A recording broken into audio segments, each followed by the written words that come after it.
How excited are you to be back in Happy Valley? And outside of obviously Beaver Stadium, what are some of your favorite things to do? The Creamery.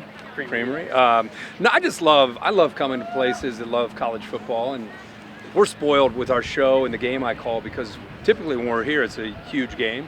And so, when I hear beginning of the year, there's a chance for us to get to the whiteout, it's one of the weekends I circle. And for me, last week we were at LSU, night game against Florida, which was an unbelievable scene, one of my favorite.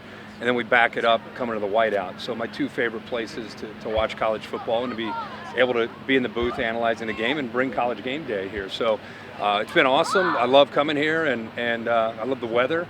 It feels like football season because it's been pretty miserable leading up to this. But yeah, man, it's good to be in a town that loves college football.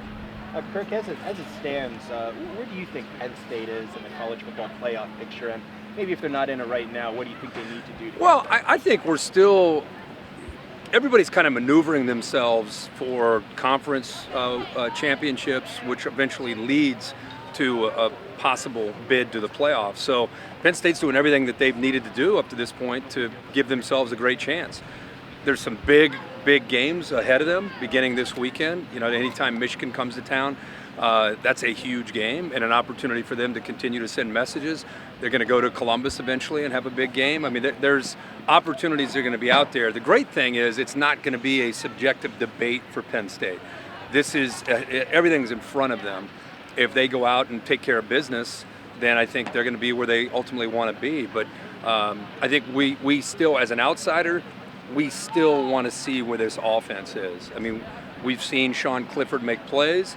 Will he continue to be able to do that in the bigger games? Because we really got spoiled with Trace McSorley doing so many things for this offense over the last 3 years that I think the bar is set pretty high. So far, Sean Clifford's been great, but I think somebody besides KJ Hamler needs to develop and help this offense grow.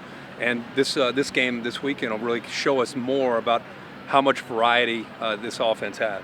Because I think the defense is showing that they're championship caliber defense, but they're going to need help from the offense. Kirk, where do you think that defense stands nationally, and what are your thoughts overall on that defense? I would say right now they're one of the top defenses in the country. There's some pretty good ones out there. They're right there. They're in the discussion. There's a few even in the Big Ten that are in that discussion. I just love that they attack. They have a very aggressive unit up front. Great linebacker play. Right now, they've been able to control people from trying to run the ball. They've gotten people into obvious passing situations, and when they do that, you're playing right into their hands of going after the quarterback. So right now, after halfway point, I put Penn State's defense up among the best in the country. How much separation, or what does separate Penn State maybe from, say, Ohio State and Wisconsin? I don't know yet. I mean, Ohio State, I would tell you right now, looks to be the most complete team in the country. I think Justin Fields coming over has done an amazing job for them. I think they've got incredible speed around him. I think their defense has been probably the biggest difference from where they've been the last couple years to this year. They're playing very, very well with a new leadership and a new defensive coordinator. I think Wisconsin's been one of the great stories of the country this year with the way they're playing defense. Jonathan Taylor coming back at quarterback. I still think Jack Cohn, their quarterback himself, is still much like Sean Clifford, proving who he is. And then with Penn State, we'll find out this weekend, and then we'll find out with some of the other bigger games that they have coming up. But all three of those, to me, are kind of in a cluster, and until you see who they're able to beat in the next 5 or 6 weeks, we're just kind of guessing at this point. When you look at That's hard on your shoulder. Yeah, it is hard on my shoulder. Yeah. when you look at Penn State and Michigan, what direction do you think each program's trending? Do you think overall in the big picture? Well, I think Penn State's trending in a really good direction. Anytime you can lose Saquon Barkley and you can lose Trace McSorley, and not to mention many other names, and continue to play at a high level, I think as a Penn State fan, I would kind of take a step back and be very appreciative of where the program is. I think, unfortunately, we live in an era where it's like if you don't make the playoff, it's a down season. I don't believe that at all. I still think that if you are able to get to 10 wins kind of season, that you're still having a magical year. I just think that sometimes people view things differently. But Michigan is, their head coach, Jim Harbaugh, is every week, it seems like he's trying to go out and prove himself and trying to, not necessarily that he's trying to silence his critics, but his team, every chance that they go out, like this weekend, if they lose this game, there will be a contingent of people that say, see, I told you, he can't win the big game. We need a new coach. I mean, he deals with that every single week. I don't think James Franklin's dealing with that. So because of that noise that is surrounding that Michigan program, they need wins like this to kind of hush some of the critics and let them just focus on being the best program they can be. But I feel the vibe and the energy are very different around the two programs. Kirk, you talked about many times whenever you come here to Penn State, the whiteout is one of the best environments in college football. Urban Meyer came out this week and said it's an environment I'm glad I don't have to play in. What unique challenges do you think it faces with a team like Michigan? Well, I think first of all, it's the best atmosphere for me in college football is Saturday night with the whiteout. I was here in 2005, and I think it was just the students then that were doing the whiteout. I can't remember, it was like 2007, I think, is when the whole stadium started to do it, and we would keep coming back. And it's just something about not just the noise, but the energy and the pride that's within that stadium that night. And the way they sing along, like every person singing Sweet Caroline, it's just, I don't know, it just feels like family, it feels like community. It feels like, the fans have their teams back, more so than any other situation or stadium that I've been in. And a true test of that is when things go bad, the crowd gets even louder because they're trying, instead of getting quieter, they get louder to try to pull their team home to a victory. So what I've seen when I've come here is the visiting team gets blown out early. Like they get out of their game early because they can't hear. There's a false start. There's a holding call. Next thing you know, Penn State scores. Now you're in a hole 7-0, and it just keeps spiraling. And so if I were Michigan, I would say, hey, first quarter, we're gonna attack. We're gonna fight this. We're not gonna ease our way in. Let's kind of challenge ourselves against this intensity that this crowd brings. And otherwise, if you get down 7-0, 10-0, it's really going to be tough to dig yourself out of that hole because of the energy in that stadium. Two more, guys. Two more. Kirk, you mentioned James Franklin earlier. He didn't have too many expectations on him this season with a younger team.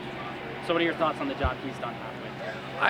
I'm a huge fan of James Franklin, the way he runs his program, number one, the quality of people that he brings into the program. To me, that's always been a Penn State legacy, is the type of people that they bring into their programs, and he's continued to keep that tradition going. And then, like I said, anytime you can lose great players and replace them, I think tells you a lot about the job that they've done in recruiting, the caliber of players and the caliber of people.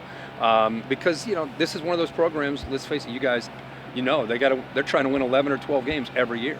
So this is a program that can't afford to win 7 and then get back up to 10 or 11. So I think the consistency of what he's been able to build here is very impressive.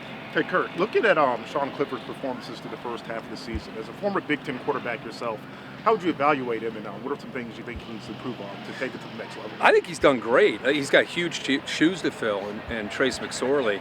Trace did so many things, throwing the vertical passing game, and then his quickness in the pocket when things would break down. He was always a threat with his feet as much as anything. And so I think Clifford has come in, a kid, by the way, I lived in Ohio most of my life, a kid out of Cincinnati St. X, which was a great high school program with a lot of pressure there. So he understands what it takes to have to deal with that.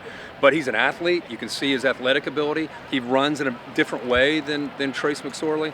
But one thing I want to see, kind of the next step for Penn State's offense, is more of that vertical passing game that we used to see with Trace McSorley. Problem is, who's going to be that guy? KJ Hamler to me is more of an underneath, get the ball in space guy. Who's going to become the guy that stretches the defense? In a game against Michigan, games against Ohio State, these bigger games, if Penn State doesn't develop that vertical passing game, that could come back to get them. So I think while we all look at Clifford, I'm looking at the receiving core and the tight ends to find out who can stretch the defense, because they haven't necessarily needed to do that yet. But what happens is defenses collapse down on you if you can't provide that. And so that's not on Clifford, because I think he can make those throws. It's more about the receiver's development. Kirk, you talked about perfect fall weather for football, right? We're going to change the narrative a little bit now and talk about, what kind of weather situations have you endured as a broadcaster, and what was the worst kind of situation you've faced on the stage at ESPN? I would say the first 5 weeks of this season have been the worst of my life. Yeah, I'm not a big heat and humidity fan at all. So I've discovered that I'm going to move to either Denver or Park City in the foreseeable future. That's where if you're looking for me, I'll be in the mountains out west. humidity is my kryptonite. Like I just, between just sweating and not being able to breathe, like I just don't like the heat and humidity. And I live in Nashville, Tennessee, which is like right in the middle of it. But yeah, that's my worst experience. And we have cooling units underneath our set to try to help offset. Being in a suit, it's 120 on the set. We got lights on, the humidity's cranking. We're doing everything we can to try to cool off. But it could be 20 out versus being 100 out. I'll take 20. I'll take negative 20 before it's 100 degrees. So I'm just wired that way. That's the way I've always been. Perfect. Thanks, All right. guys. Have a good weekend, guys. Thank you. Thank you.